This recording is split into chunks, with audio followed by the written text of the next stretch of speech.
하나님 말씀 다니엘서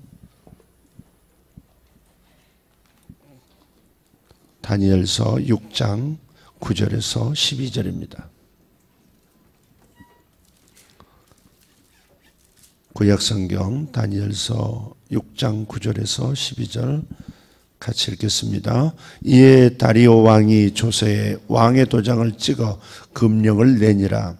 다니엘이 이 조서에 왕의 도장이 찍힌 것을 알고도 자기 집에 돌아가서는 윗방에 올라가 예루살렘으로 향한 창문을 열고 전에 하던 대로 하루 3번씩 무릎을 꿇고 기도하며 그의 하나님께 감사하였더라.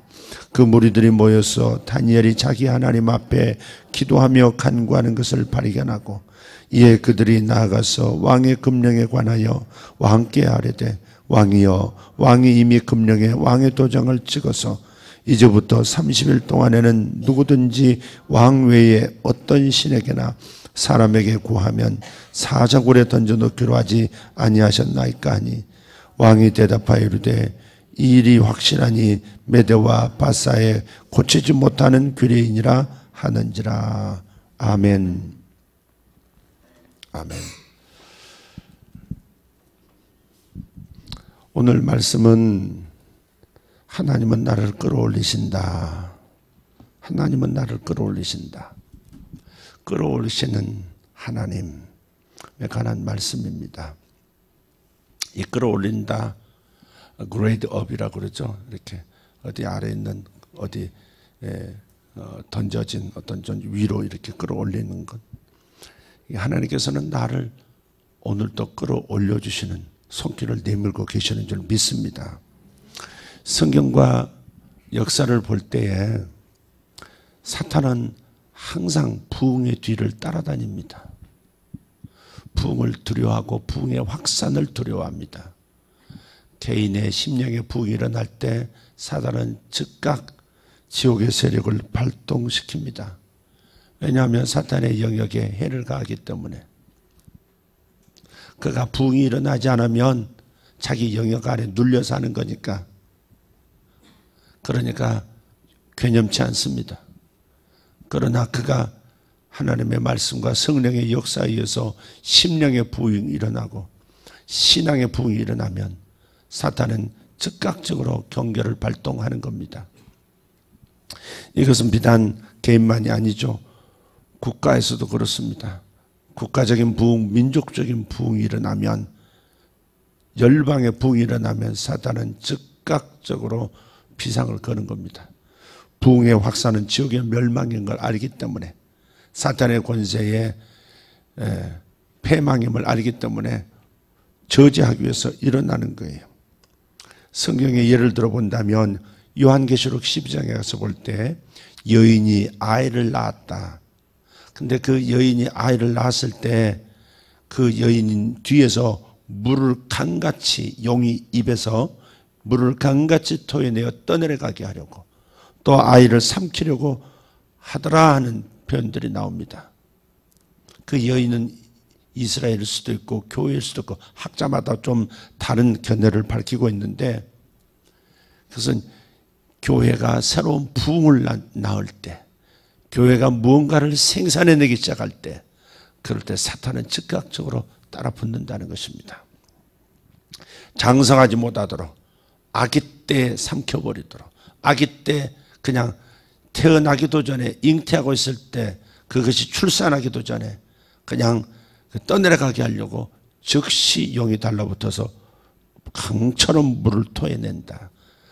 근데 그 물이라는 것을 대개 어떤 좋지 않은 소문, 좋지 않은 어떤 타격을 입히는 말들, 유언비어, 잘못된 사상유포, 전 지구촌적으로 보면 거대한 부흥이 19세기에 일어날 때 뭐가 일어납니까? 1차 세계대전이 일어나고 2차 세계대전이 일어나고, 그렇게 해서 사탄은 항상 부흥의 뒤를 따라오는 겁니다. 그래서 그것이 고정화되지 않도록, 계속 전파되지 않도록 만들려고 하는 거예요. 사도행전 8장에도 보면 예루살렘에 오순절 날부터 시작해서 거대한 부흥이 일어났습니다. 예루살렘이 통째로 흔들리는 겁니다. 그 옆에 있는 사마리아도 막 흔들려 버리고 난리가 났습니다. 하루에 수천 명씩, 어떤 날 5천 명 구원받더니 어떤 날 3천 명이 예수쟁이가 돼버리는 겁니다. 엄청난 부흥이 예루살렘에 있었어요. 그럴 때 7장, 6장, 7장 들어가서 보면 스데반 집사를 돌로 때려 죽이는 일이 생기면서 그것을 기점으로 해서 예루살렘에 엄청난 박해가 일어나고, 그래서 예루살렘에서 교회가 산산이 흩어져 버립니다. 10장에 가서 보면 사울이 이제 등장하면서 나중에 바울로 이름이 바뀌어서 기록이 됩니다만은, 사울이 선두에 서서 교회를 핍박하는 겁니다. 죽이고 가두고. 이건 사람이 하는 일이 아니라 사탄이 하는 겁니다. 로마의 부흥이 일어날 때 강력한 잔악한 그런 적그리스도와 같은 시저들이 일어나가지고 그저 박해하고 죽이고 그렇게 하지 않습니까? 사탄은 항상 이렇게 부흥을 뒤쫓아온다, 이렇게 생각하시면 되겠어요. 사탄이 먼저 갈 수 없어요. 항상 하나님은 빠르시기 때문에 하나님께서 사탄이 감지하지 못하는 사이에 펑 하고 부흥을 터뜨리고 펑 하고 부흥을 터뜨리는 겁니다. 사람의 개인 심령에도 한 민족과 국가에도 그렇게 역사하시는 거예요. 그러나 사탄은 뒤늦게 이것의 확산을 막기 위해서 다가오는 거예요. 오늘 본문 다니엘 6장 20절에도 다니엘의 신앙 부흥이 나타납니다. 어느 정도 뜨겁냐? 어느 정도 하나님을 사랑하고, 나중에 보면 그때 당시의 왕이 다리오 왕인데 다리오 왕이 다니엘의 신앙을 귀중히 여겼을 만큼 사시는 하나님의 종 다니엘아, 내 하나님이 내 생명을 살리셨느냐, 이렇게 왕이 여호와 신앙을 알 만큼 왕실 안에서 다니엘의 영향을 받은 보이지 않는 부흥이 일어나고 있었을 때 이것을 사탄은 막기 위해서 자기의 종들을 동원합니다. 시기 질투라고 하는 것을 통해서 그를 깎아내리려고, 그를 죽이려고 하는 음모를 꾸미죠. 그래서 왕은 이 속도 모르고 신하들에게 당한 거죠. 왕 외에는 참된 신이 없습니다. 요 한 달 동안 백성의 마음을, 신하들의 마음을 다 살피소서. 30일 동안 왕에게 엎드리는 것 외에 그 어떤 신에게 구하지 못하도록 하소서. 이걸 어길 때는 반드시 사자굴에 던지는 사형에 처하도록 금령을 내려주소서. 듣고 보니까 한편에 기분이 좋거든요. 예. 정치의 안정화를 위해서 그것도 괜찮지 생각한 거죠. 다니엘이 표적인 걸 모른 거예요. 요즘은 수사도 그냥 범죄 수사가 있고 표적 수사도 있다 그럽니다.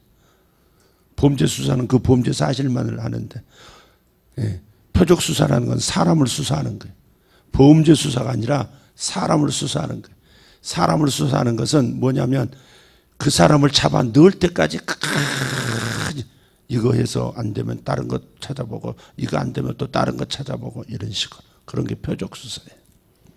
우리가 이런 뉴스들을 볼 때 잘 볼 필요는 있어요. 사람은 뭔가 걸리게 돼 있는 부분이 있잖아요. 나올 때까지 저 사람 집어넣어야 되겠다 하면 나올 때까지 몸을 터는 겁니다. 집어넣고서도 빠져나올까 봐 또 다른 것들 계속, 그게 사람 수사입니다. 그걸 소위 표적 수사라고 그래요. 범죄 사실만 가지고, 드러난 범죄 사실만 가지고 그걸 처리하는 거죠. 근데 그 범죄 사실이 안 나타났다, 그럼 멈추는 것이 원래 수사죠. 근데 사람을 타겟으로 하면 잡힐 때까지 하는 거예요. 그러니까 다니엘을 표적으로 이렇게 삼았어요. 삼아가지고 다니엘이 반드시 행하는 한 가지를 알고 있거든. 자신이 섬기는 여호와 하나님께 하루에 3번씩 예루살렘 쪽을 향해서 창문을 열어놓고 기도한다는 사실을 알고 있는 거예요. 그래서 왕을 꼬드겨서 금령을 내리도록 만들었어요. 왕이 한번 선포하면, 금령으로서 왕이 선포하면 그것은 왕 자신도 바꿀 수가 없는 거예요. 그런데 다니엘이 이것을 알고도 들어가죠. 그러니까 다니엘의 신앙 부흥 뒤에 사탄이 일어나서 그 신앙 부흥이 확산되지 못하도록 이 메데파사 이 메데 왕국에 전파되지 못하도록 차단하려고 하는 겁니다. 항상 그렇습니다. 우리나라는 어떻습니까? 역사적인 예를 한번 봅시다. 구한말에 일어났던 지난 주일에 우리 장로님 통해서 북한의 역사, 하나님의 역사하신 기적이라고 하는 아주 체계적인, 아주 잘 정리되고 참 수많은 의문이 있었는데 저 자신도 장로님 말씀 이렇게 들으면서 제가 뭐가 정리가 되고 잘 이렇게 선명하게 보게 됐어요. 여러분 혹시 주일날 빠지셨다면 꼭 지난주 설교를 꼭 들으셨으면 좋겠어요. 거기서도 평양 부흥, 대부흥, 소위 동방의 예루살렘이라고 전무후무한 부흥의 역사를 그렇게 표현했죠. 사가들은 그렇게 표현하고 있어요. 기독교 역사가들은 전무후무한 다시 없는 부흥이라고. 평양만 일어난 것이 아니고 저쪽 원산에서도 일어났고요. 그래서 북한 쪽, 주로 저 북쪽에서 부흥이 일어났었는데 근데 어떻습니까? 그리스 다음에 광복이 오는 듯 하더니 결국은 공산사회가 평양을 점령해 버리잖아요. 사탄은 대부흥이 일어났을 때 가장 강력한 화력을 동원하는 거예요. 신앙의 부흥이 일어나는 크기만큼 그 불을 꺼버리려고 동원되는 사탄의 화력이 막강하다. 항상 그렇게 생각하고 부흥이 일어났을 때, 심령의 부흥이 일어났을 때, 하나님에 대한 뜨거운 열정이 일어났을 때 이 불을 끄려고 하는 사탄, 지옥에서 파송한 소방수가 있다는 사실을 또 기억해야 한다는 겁니다. 결국 남쪽에 내려와서 서울에서 부흥이 일어나고 부산에서 부흥이 일어나고 한국 전역에 도저히 세계 역사상 볼 수 없는 그런 부흥이 일어났죠. 순식간에 부흥이 일어났어요. 그 다음 사탄의 역사는 뭡니까? 또 다른 방식으로 여기는 자유민주주의 국가니까 지극히 세속적인 영을 통해서 타락시키는 탐욕과 여러 가지 쾌락을 추구하는 그런 영들로 가득하도록 만들어버리는, 그래서 전도도 안 된다 할 만큼 무력해진 교회의 이야기들도 있는 겁니다. 그러나 이건 사실은 분명히 아닙니다. 그건 아닙니다. 이제는 전도가 잘 안 된다. 그건 사실 아닙니다. 사탄의 역사가 강할수록 전도는 더 일어납니다. 로마에 박해가 있었을 때 오히려 더 큰 부흥이 지하로 일어나면서 로마가 기독교를 국가로 선포하기까지 되지 않았습니까? 마찬가지입니다. 사탄이 이기는 것 같아도 결국 하나님은 다시 역전승하시는 겁니다. 아멘입니까? 네, 그래서 우리가 기가 죽으면 안 돼요. 전도 안 된다? 안 하니까 안 되는 거지. 기다리고 있는 영혼들이 많습니다, 여러분. 여러분 돈 버는 것만 집중하지 말고 여러분들이 나가서 만나는 분들이 전도의 대상이니까 다시 열심을 내셔서 신앙의 부흥을 일으키세요. 신앙의 부흥은 기도와 그리고 전도입니다. 그러니까 전도하려고 애쓰셔야 돼요, 여러분들은. 영혼 전도를 갈 때 하나님 가장 기뻐하시기 때문에 한 생명 얻는 것이 너무 좋으셔서 여러분들 복 주시고 길을 여시고 더 많은 수입도 있게 하실 거예요. 틀림없이 그렇게 하십니다. 여러분 전도에 열심히 내주시길 바라요. 가정의 안녕으로 만족하지 맙시다. 아멘. 자식의 잘됨으로 기뻐하고 감사한 일이지만 거기서 그치지 말고 주님께 충성합시다. 빈자리를 채우고, 아멘. 네, 빈자리를 채우고 항상 빈자리를 채우는 그런 마음으로 나라도 참석해야지. 그런 마음으로 해야지. 다른 데 빠지고 그래서는 안 돼요. 그러니까 사탄에게 잡히는 거죠. 그게 사탄에게 눌려있으니까 기도를 못해. 사탄에게 눌려있으니까 그러니까 말씀을, 예배를 못 드리는 거예요. 결국은 이런저런 이유 말하지만 잡혀있는 겁니다. 잡혀있는 거예요. 신앙에는 이름 가지고 있지만 잡혀있는 겁니다. 북한에만 사탄이 역사하는 게 아니에요. 북한은 공산주의라고 하는 사상으로 잡았지만 남쪽은 쾌락 물질주의라는 것으로 잡아버린 겁니다. 그러니까 여러분이 여기에 잡혀있는지 안 잡혀있는지를 살피고 어쩌든지 내가 가고 내 주변 사람도 참여시키고 내 목원들도 참석시키고 그리고 전도해서 참석시키고. 아멘. 좀 참석률이 오늘 많이 떨어진 것 같아요. 그래서 여러분 이럴 때 약간 조심해야 됩니다. 다니엘은 잡혀갈 것을 알면서도 기도의 창을 열었어요. 잡혀갈 걸 알면서 여전히 하던 습관대로 기도의 창을 열고 기도한다 하는 것을 적에게 보인 거예요. 그러면서 기도해요. 이 다니엘의 이 절대 믿음, 이게 다니엘의 이 절대 믿음을 여기서 발견하는 거예요. 적들이 나를 살펴보고 있고 내가 잡혀갈 수 있다는 것을 알면서도 기도하고 있는 이것은 다니엘의 믿음이에요. 믿음은 하나님께서 나를 기다리신다는 믿음인 거죠. 나를 사랑하시는 그분이 나를 기다리신다. 그분이 나의 목소리를 듣고 싶어 하신다.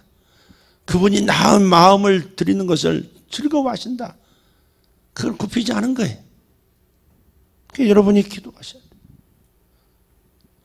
이 저녁 예배 오실 때 얼마나 좋습니까? 마음껏 부르짖어 기도할 수 있고, 우리 교회는 아니시더라도 괜찮아 와서 기도할 수 있고, 말씀 듣고 뜨겁게 기도하고, 거기에 돌파가 일어나잖아요. 그러니까 다니엘의 이 절대 믿음을 본받으시기를 예수 이름으로 축복합니다.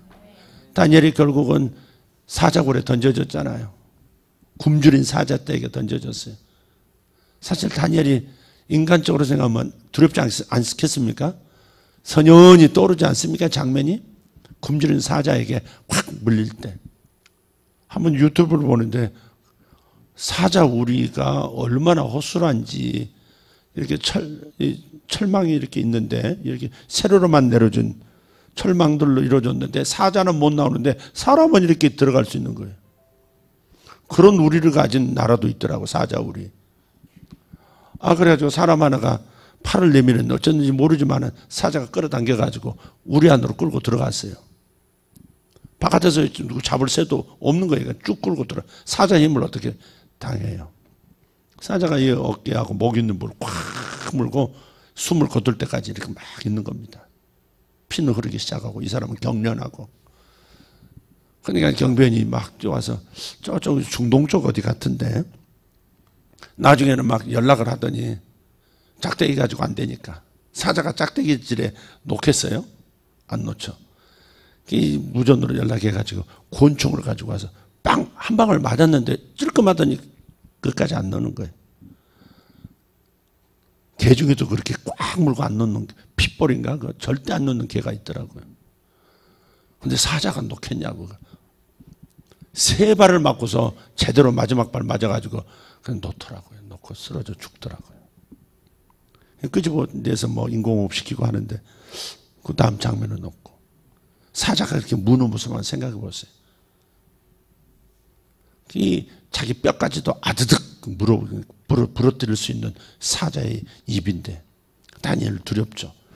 그런데도 이렇게 하는 걸 보면 하나님은 나의 기도를 들으신다는 이 확고한 신앙, 하나님이 나를 기다리신다는, 하나님이 나의 예배를 기다리신다고 하는 이 다니엘의 마음이 얼마나 충실했는가, 얼마나 심지가 깊었는가. 죽으면 죽으리다 하는 그런 마음으로 하나님을 섬기는 신앙이죠, 이게. 다니엘의 이 사자굴이 무엇을 상징할까? 여러분 어떻게 생각하세요? 여러분의 사자굴은 뭡니까? 여러분의 사자굴은 뭐예요? 평생 일했던 직장을 떠나게 된 것, 그것이 사자굴일 수도 있어요. 자녀가 갑자기 부모의 레이더에 잡히지 않고 어디론가 사라졌을 때, 불치의 병을 선고받았을 때, 가정이 파탄났을 때, 사업이 어느 날 갑자기 부도나서 그냥 길거리로 내몰릴 때, 뭐 이런 것들 사자굴 아니겠습니까? 그 외형적으로 아니더라도 마음에 갑자기 우울증이 생겨서, 사람은요 몸이 하나가 너무 아파서 고쳐지지 않고 계속 아파도 우울증에 걸리더라고요. 너무 아프니까. 그 신앙심 깊은 사람이 막 허리가 아프니까, 그런데도 1년 2년 안 나으니까, 그러니까 우울증이 걸려버리더라고요. 그러니까 여러분 건강도 몸도 잘 지켜야 돼. 아멘. 예. 제가 의사의 말을 의사의 말을 듣고 열받을 때가 한 번 있었습니다. 45 됐을 때 목사님 노안입니다 그러더라고요. 노자가 들어갔다는 사실에 내가 화가 나더라고요. 아니 너무 의사가 이 말 여기까지 나오려고 그래. 내가 그렇게 하진 않았지만 이 노안이라는 사실을 이 늙음의 징조가 나타난다는 것을 내가 의사로부터 들었다는 사실이 너무 낯설다 그럴까? 너무 먼 얘기처럼 들리면서 그러나 받아들이지 않을 수 없는 거예요. 결국 안경 썼죠. 버텨봐야 소용없더라고요. 그리고 어제 한 번 또 들었어요. 두 번째. 목사님. 목사님 그러지 않았지, 의사가. 제가요, 이 약을 좀 이제 구하려고 요 4층에 내과를 갔어요. 내과인지 뭔지 갔구나. 갔는데 같이 간 어떤 분이 계셨는데 그분이 이제 계속 피 검사도 해야 되고 엑스레이도 찍어야 되고 또 그런 상황이 있더라고요. 그 기다린 동안에 팔을 이렇게 쓱 집어넣고 옆에 혈압 검사하는 거 있잖아요. 쓱 집어넣고 쟀는데요. 191 이렇게 나오더라고요. 위가. 이거 뭐 자세가 불편해서 그러나? 이러는 사이에 간호사가 저쪽에 있다가 본 거예요.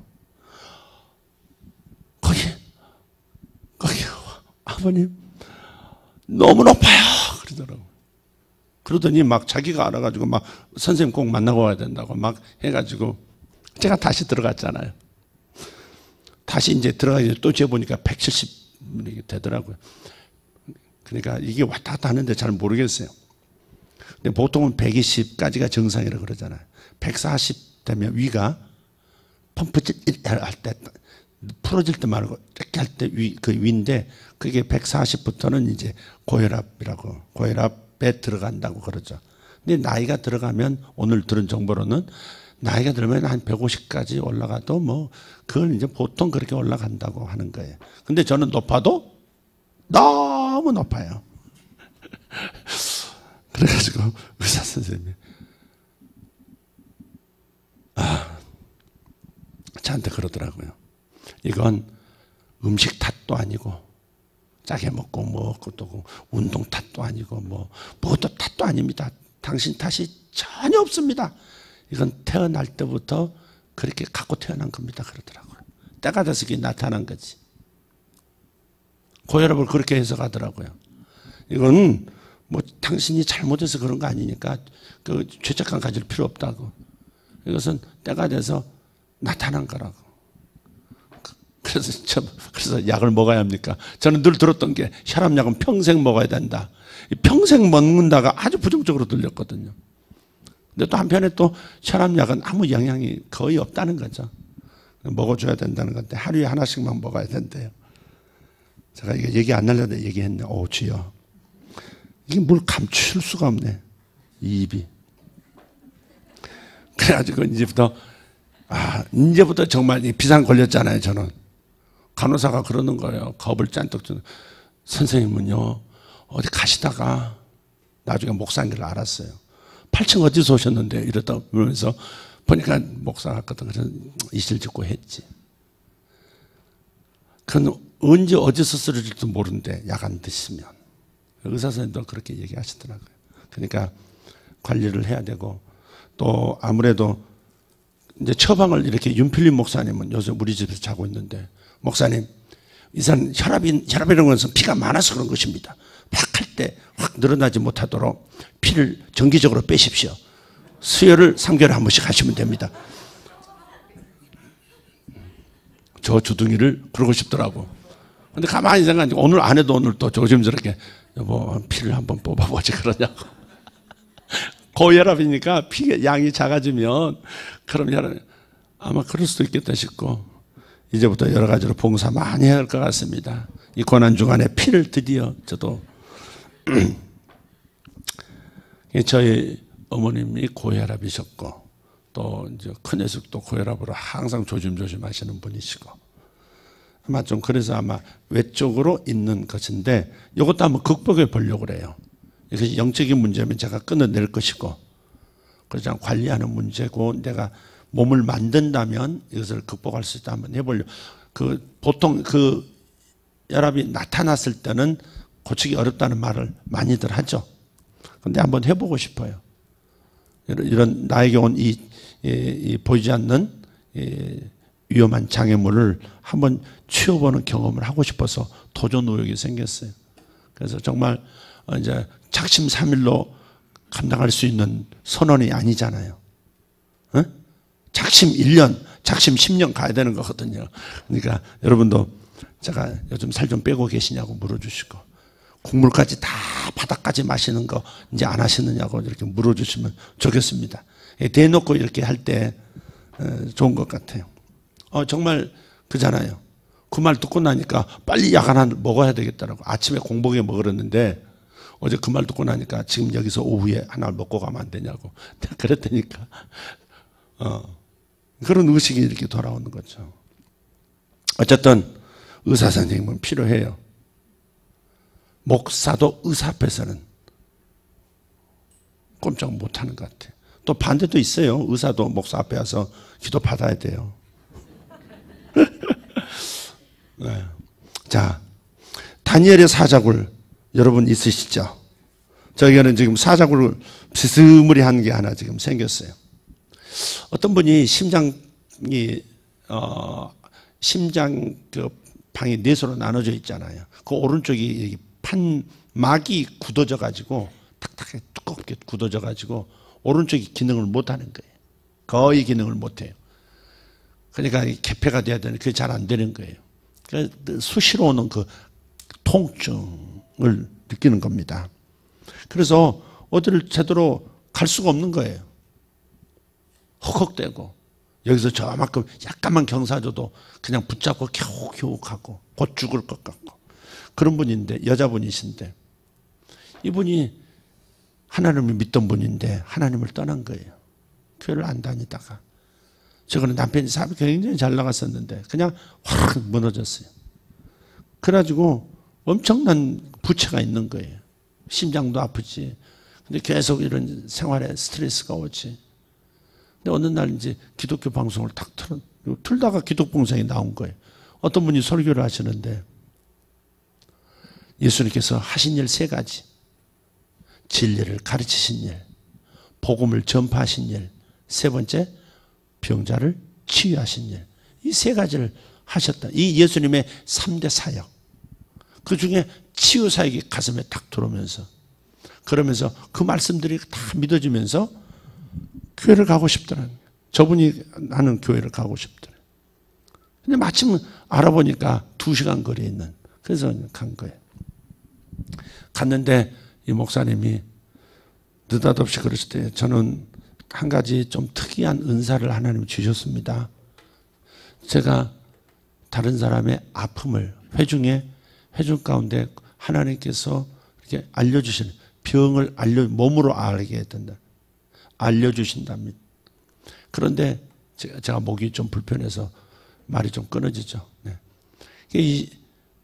여기 이 가운데 심장이 잘못돼서 굉장히 고통을 느끼시는 분이 계시는데 하나님께서 이렇게 제게 알려주시는 것은 하나님께서 당신의 사정을 아시고 고치시기를 원하신다는 뜻이라고 저는 항상 믿습니다. 그래서 오늘 이 가운데서 심장에 그런 제가 말씀드린 고통이 있는 분은 기도하십시오. 우리 모두 함께 기도하겠습니다. 다 같이 기도합시다 하면서 부르짖으며 기도하는데 이 여인도 막 주여 하면서 부르짖고 기도하는데 자기는 오늘 기도했으니까 한 달이나 조금씩 나아지겠지 이렇게 생각을 했는데 한참 기도하는데 갑자기 마음에서 이게 답답하던 것이 확 풀리면서 마치 추운 겨울에 봄날의 기운이 쑥 들어오듯이 이렇게 편안해지더래요.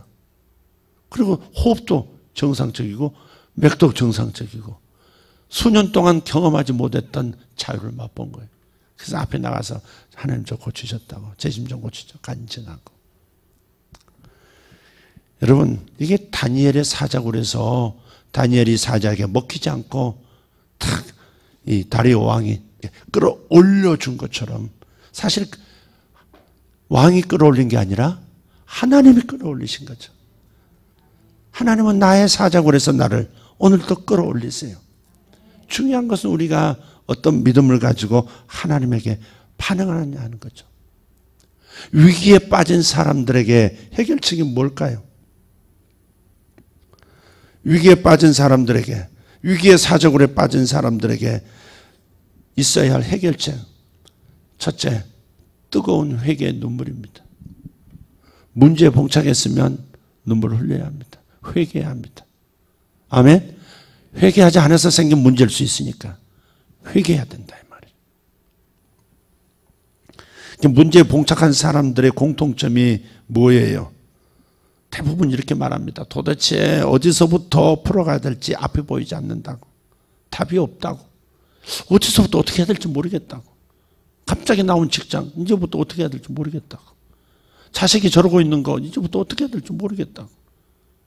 일본에서도 기도하는데 어떤 분이 어떻게 해야 될지 모르겠다는 거예요. 기도하는데 기도 중에 나와요.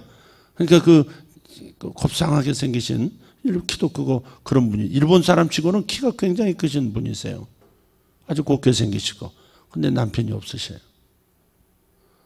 어디서 일하시냐고 물어봤더니 빠진코에서 일하신대. 그래서 제가 장난기가 발동해가지고 담임 목사님 옆에 있는 담임 목사님 오늘 이분 일하시는 거 가서 우리도 한번 당깁시다 그랬더니 이분이 알아듣고, 통역도 하지도 않았는데 알아듣고 눈을 질끈 가다. 아니 한 번만 이렇게 가서 오늘 하루만 이렇게 하자 그랬더니 그분이 하나님께서 이렇게 말씀을 주셨는데 눈물을 막 흘리시면서 그 다음에 솔루션도 주시더라고요. 약속의 솔루션. 너는 너 인생에 내가 이것을 주겠다. 그냥 앞에 네 상황에 대해서 내가 알고 있다. 그리고 내가 해결책을 이렇게 주겠다. 그러면 믿을만 하잖아요. 아마 그분에게 소망이 생겼을까. 언제 이루어질까 막 이렇게 의심도 하고 그러시기도 하겠지만 하나님은 하실 거예요. 중요한 것은 뜨거운 눈물의 회개가 너무 중요한 거예요. 어디서 풀어가야 될지 모르는 상황일 때는 무조건 하나님 앞에서 그냥 회개하는 거예요. 다 찾아내서 회개하고 하나님 앞에 뜨겁게 눈물이 흘리는 거. 이 안에 있는 모든 부정적인 거라도 뭉쳐진 것들 다 쏟아내야 돼요. 그러면 하나님의 평안이 임하거든요. 두 번째 해야 할 것은 부르짖는 기도해야 합니다. 하나님께 부르짖는 기도를 해야 돼요. 예레미야 33장 3절 말씀. 너희는 내게 부르짖으라. 내가 내게 응답하겠고 크고 비밀한 일을 너에게 보일 것이다. 아멘. 그래서 긴급전화, 하늘나라 긴급전화번호라 그러잖아요. 333. 예레미야 33장 3절. 오늘 여러분 길 가시다가 아니면 이번 주간에 333이 보이시거든. 눈을 번쩍 뜨시면서 하나님께서 나에게 뭔가를 하시려고 기도하라고 하시는구나. 그렇게 깨달으시면 돼요. 같은 숫자가 계속 반복해서 보이거든. 2개, 3개의 숫자가 반복해서 보이면 하나님께서 나더러 주목하고 계시는 거예요. 아멘이 없어도 속으로는 아멘 하시기 바랍니다. 그래서 부르짖는 게 너무 좋아요. 오이타 교회 갔는데 참 특이한 그 학생이 하나 있었어요. 대학생. 거기서 훈련받는 학생인데 흑인입니다. 케냐에서 왔대요. 그런데 항상 겉옷을 이렇게 어깨에 걸치고 이렇게 예배를 드리는 거 뒤에서 보니까 알고 봤더니 손이 하나가 없어. 팔 하나가 통째로 없어. 그 나중에 기도받을 때 저한테 왔는데 남은 손마저도 손가락들이 막 이렇게 가지 얽히듯이 이렇게 돼 있는 거예요. 얼굴을 보니까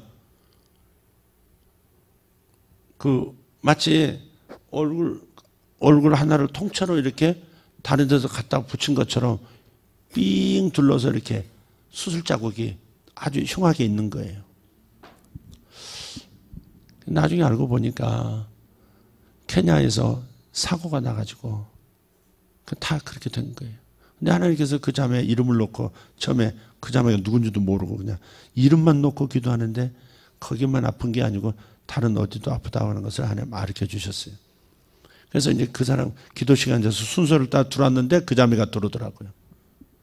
근데 자매 팔도 없고 이렇게 됐는데 사실은 하체 이렇게 아프지 않느냐. 그랬더니 그렇대요. 그러고 나서 하나님께서 말씀을 주시는데 너는 이런 일을 하고 싶었다. 그리고 지금도 그런 일을 하기를 원하고 그러나 내가 할 수 있었을까? 그런 일을 그렇게 생각하고 있다. 자기 마음이잖아요. 눈물을 흘리기 시작하는 거예요. 그런데 내가 이런 일을 네가 품었던 이 생각이 나에게서 온 것이 없고 이 일이 이루어질 것이고 이보다 더한 이런 일도 이루어질 것이다. 보니까 쌍둥이에요. 쌍둥이. 이란성 쌍둥이인데 얼굴이 다른 게 이란성이죠. 그 자매가 같이 그토록 그 어려운 상황에서도 그 자매가 같이 공부 열심히 해가지고 일본에 와서 공부를 하고 있는 거예요. 둘 다 착하더라고요. 착한데 이 사탄의 공격을 받은 거지. 사탄의 공격을 받은 거죠. 근데 예배 드리는 것이 얼마나 뜨거운지. 그래서 팔 하나밖에 없는데도 그저 하나님 사랑한다고 하나님 감사한다고 찬양하고 그래서 한 시간씩 막 그러고 앉았는 거예요. 여러분 그런 부르짖음이 있어야 합니다. 그런 부르짖음이 있으면 장애도 극복할 수 있고 하나님의 약속은 이루어지는 겁니다. 너는 내게 부르짖으라. 목사님 소리내서 꼭 부르짖어야 하나님 들으십니까? 그런 기도가 그 응답이 빠른 겁니까? 그런 대답에 저는 이렇게 대답하고 싶어요. 우리가 침묵으로 기도하고 묵상으로 기도할 때도 하나님 들으시죠? 하나님 깊이 기도하는, 깊이 묵상하는 그런 기도도 필요해요. 깊이 있는 영성이 형성이 돼요. 침묵으로 혹은 조용히 좁은 기도하는 거, 깊은 차원으로 들어가는 거 틀림없어요. 그러나 사람이 위급할 때, 물에 빠졌을 때 저 좀 구해주실 분 안 계십니까? 이렇게 하는 분 없다 이 말이죠. 제가 해봤거든. 제가 겪어봤거든. 물에서 빠져 죽을 뻔한 게 2번 있거든요. 한 번은 아무도 없는 저수지에서 어릴 때 5살, 4살 때. 근데 저수지에 빠져 들어가니까 아무도 없는 곳에서. 그러니까 소리가 애지만 엄마 살려줘! 이렇게 소리가 나오지 엄마 저를 사랑하시죠? 이런 거 없어요. 참 인생은 이상해요. 남자인데도 물에 빠져 죽을 것 같으면 엄마가 생각나더라고요. 엄마. 2번째는 풀장에서 그럴 뻔했는데 어쨌든 그 전에 얘기했으니까 안 하겠고. 그러니까 물에 빠졌을 때 소리 질러 살려줘 이러지. 살려주세요. 사람 살려 이러지. 저 좀 도와주세요. 뭐 여유 부릴 거 없습니다. 죽게 생겼는데. 그러니까 부르짖는 기도라는 것은 사자굴에 갇힌 그런 위기 속에서는 부르짖는 기도가 맞다 이 말이죠. 아멘. 또 나 자신을 돌아보면 정말 해결 못할 문제가 있잖아요. 꼭 바깥의 삶의 문제만이 아니라 변하지 않는데 이 옹고집 같은, 이 철벽 같은, 이 사탄의 진, 이 쓴뿌리, 이 중독 이런 것들을 뽑을 때 어떻게 해요? 죄야 불러야지. 살려달라고 해야지. 그러니까 부르짖는 기도. 아멘. 베드로를 위해서 예루살렘 교회가 밤새도록 부르짖듯 기도했을 때 그 밤에 죽임날 스데반 죽은 다음에 이제 베드로가 죽을 차례인데 죽이겠다고 끌고 간 건데 그런데 천사가 찾아와서 잠자고 있는 베드로 옆구리를 걷어 차버리잖아요. 팍! 손흥민처럼 팍 급속 올라서 찾는데 악 하고 일어나다 보니까 천사가 찾거든. 근데 맞았어도 비몽사몽이야. 이게 현실인가 뭔가. 일어나가지고 천사가 그 문을 열어주는데 그대로 따라서 기도하고 있는 교회에 찾아와서 문 두드리잖아. 또 비밀 경찰이 왔나 종교 경찰이 왔나 그러고서는 조심스럽게 여자애 하나 내보냈는데 여자애가 문 열고 이렇게 보니까 베드로 사도거든. 놀래가지고 문 닫고 들어가 버렸어. 감옥에 있어야 될 사람이 죽었을지도 모를 베드로 사도가 어떻게 올 수가 없다는 거지. 놀래가지고 문 닫고 들어가 버렸어요. 나중에 보니까 베드로가 온 거거든요. 그러니까 부르짖는 기도는 위급할 때는 부르짖는 거가 지켜입니다. 약도 지켜가 있잖아요. 급할 때는 즉각적으로 해야 될 게 있잖아요. 네? 급할 때 즉각적으로 조쳐야 될 게 있잖아요. 그게 부르짖는 기도래. 부르짖는 기도 잘하실 수 있는 여러분 되기를 바랍니다. 세 번째가 뭘까? 항상 저는 마지막에 뭐던가요? 감사. 변함없는 감사. 주님도 말씀하셨어요. 빌립보서 4장 6절에 아무것도 염려하지 말고 오직 모든 일에 기도와 간구로 너희 구할 것을 감사함으로 하나님께 하라. 감사가 섞여 있지 않으면 마치 소금이 안 들어간 음식처럼 밋밋한 게 어디 있어요? 짬뽕 나왔어요. 소금이 하나도 없어. 국이 나와서 소금이 없어. 먹어요? 못 먹어요? 아니 물은 그냥 마시지만 국을 소금 없이 먹을 수는 없잖아요. 그런 거 마찬가지. 그러니까 반드시 기도에는 감사가 들어가야 돼. 할렐루야. 너희 구할 것을 감사함으로 하나님께 아뢰라. 아멘. 다니엘 보십시오. 잡혀갈 거 알면서 뭐예요? 기도해요. 기도하는데 뭐라 그래요? 항상 하던 대로 기도한다. 항상 기도해요. 항상 기도. 다니엘이 기도할 때 10절에 보면 그저에 하나님께 감사하였더라. 그래서 감사가 변화되면 안 돼. 변함 없는 감사가 항상 있어야 돼. 우리 감사는 놓치면 안 될 줄 믿습니다. 여러분 기도한 다음에 뭐 해야 돼요? 반드시 그 다음 기도하는 시간 외에는 감사해야 돼요. 커피 주문했어요. 스테이크 주문했어요. 눈에 안 보여도 뭐 하고 있어요? 커피 내리고 있어요. 눈에 안 보여도 석쇠가 아니지. 프라이팬에 스테이크 올라가서 지금 익고 있는 중이에요. 후춧가루도 뿌려졌고 소금도 뿌려졌고 지금 그러고 있는 중이에요. 그러니까 그동안에는 뭐 해야 돼요? 즐기는 거잖아요. 주문한 다음에는 즐기는 거예요. 그게 감사 시간이에요. 그게. 그러니까 기도했어요. 근데 아직 내 재정에 변화가 없어요. 월급도 나왔어요. 그러나 변화가 없어요. 그러나 여전히 지난달에 받았던 월급 똑같이 받아도 그것도 응답이에요. 지금 하나님 일하고 계시기 때문에 모든 것이 합력해서 응답으로 갈 것이기 때문에 모든 일에 감사할 것밖에는 없어요. 기도했는데 감사가 없다? 그러면 나 안 믿고 있는 거예요. 죄송한 말씀이지만 기도해놓고 감사가 없다면, 감사하는 마음이 없다면 나는 안 믿고 있는 거예요. 요 의식은 믿는다 하면서 무의식은 부정으로 가득 차 있는 거예요. 마음이 똑같아야 돼요. 둘이 하나가 된 사람이 되시기를 축복합니다. 무의식도 감사하고 무의식도 믿어야 돼요. 그래야 네가 믿는다 하나님 그렇게 인정하시는 거예요. 그러니까 믿음으로 감사하시기를 축복합니다. 할렐루야. 감사는 창조주 하나님께서 하늘에서 즐기시는 하늘의 커피향과도 같은 거예요. 그러니까 그분을 즐겁게 해드리세요. 감사가 빠진 기도는 보장이 없는 겁니다. 세 가지 사자굴에 빠진 위기의 사람에게 솔루션은 뭐냐? 첫째, 뜨거운 눈물의 회개. 두 번째, 부르짖는 기도. 세 번째, 변함없는 감사. 그냥 감사 아니에요. 변함없는 감사. 변함없는 감사. 네. 전번에 한번 나눠드렸잖아요. 똑딱이도 나눠드렸으니까. 하나님 감사합니다. 감사합니다. 100번 한 다음에 한 번씩 눌러놓고 100번 한 다음에 한 번씩 눌러놓고 하나님 감사합니다. 하나님 감사합니다. 꼭 그렇게 줄기차게 하고 계시는지 모르겠어요. 줄기차게 하고 계시는 분 틀림없이 변화가 일어납니다. 할렐루야. 하나님은 감사에 그냥 감동해 버리시는 분이거든요. 그냥 가버리시는. 그래서 한 달 뒤에 줄 것을 그냥 아차고 놓쳐버려요. 땅으로 뚝 떨어져 응답이. 아무도 아멘 하지 않아도 하나님 믿음으로 받는 분은 그렇게 될 줄 믿습니다. 기도하겠습니다. 다 같이 일어납시다. 다니엘의 하나님, 나의 하나님. 다니엘의 하나님, 나의 하나님. 다니엘의 목소리를 기다리셨던 하나님, 나의 목소리도 기다리시는 하나님.